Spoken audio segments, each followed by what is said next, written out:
પુરુષોત્તમ ભગવાનની જય. જય શ્રી કૃષ્ણ મિત્રો. ઉત્સવનો મહિમા ચેનલમાં આપનું સ્વાગત છે. મિત્રો, પુરુષોત્તમ માસ એટલે કે અધિક માસનું આપણા હિન્દુ ધર્મમાં ઘણું મહત્ત્વ છે. આ વર્ષે પુરુષોત્તમ માસ 18 જુલાઈએ શરૂ થાય છે અને 16 ઓગસ્ટે સમાપ્ત થાય છે. આ પુરુષોત્તમ માસમાં દેવદર્શનનું, દાનનું, વ્રત ઉપવાસનું ઘણો મહિમા છે.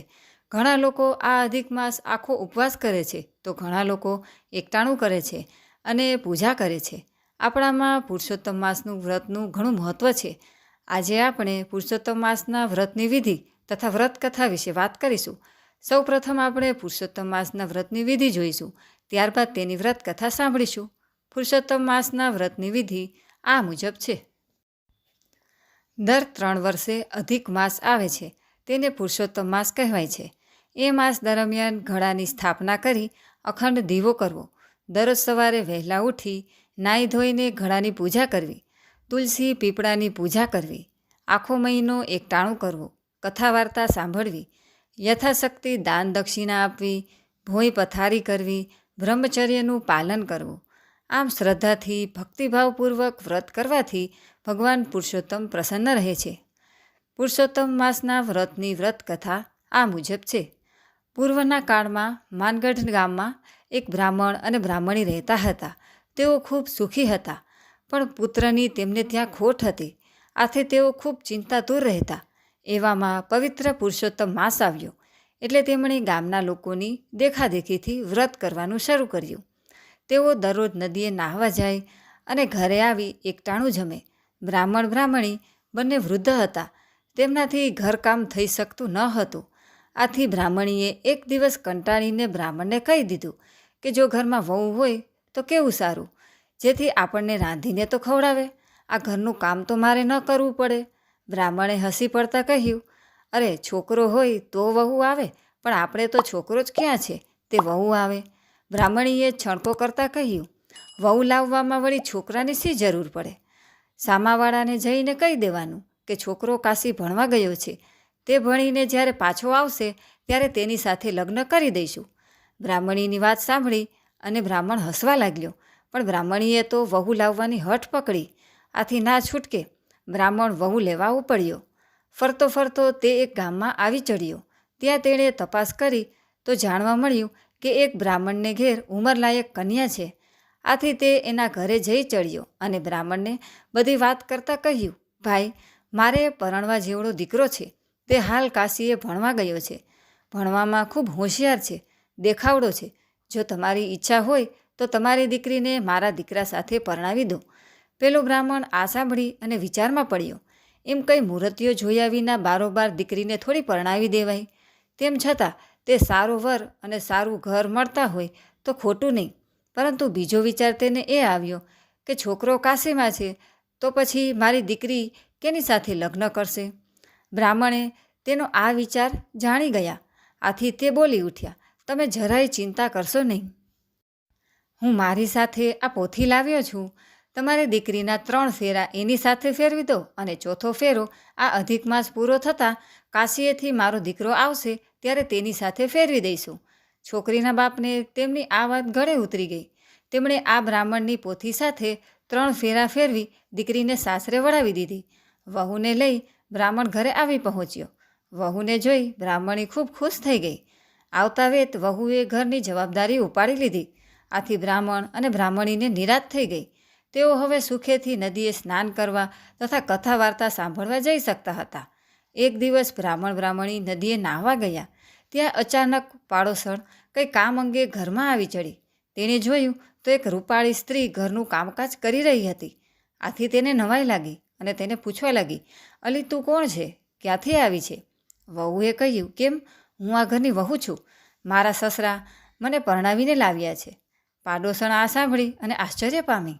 તેણે કહ્યું, અરે ભાઈ, એમને છોકરો જ ક્યાં છે કે તને પરણાવીને લાવે? વહુ આ સાંભળી અને મૂંઝવણમાં પડી ગઈ અને પોતાના નસીબને દોષ દેતી રડવા લાગી. એટલામાં બ્રાહ્મણ બ્રાહ્મણી નદીએથી પાછા ફર્યા. ઘેર આવીને તેમણે જોયું તો વહુ રડતી હતી. આથી તેમણે એને રડવાનું કારણ પૂછ્યું. જવાબમાં વહુએ સંભળાવ્યું, એક પડોશણ આવી હતી. તેમણે કહ્યું કે તમારે દીકરો જ ક્યાં છે? બોલો, આ વાત સાચી છે? બ્રાહ્મણી આ સાંભળી અને ગુસ્સે થઈ ગઈ અને બરાડા પાડતી વહુને કહેવા લાગી, જો સાંભળ, પડોશીઓને તો કંઈ ને કંઈ વાત કરેલી જ હોય.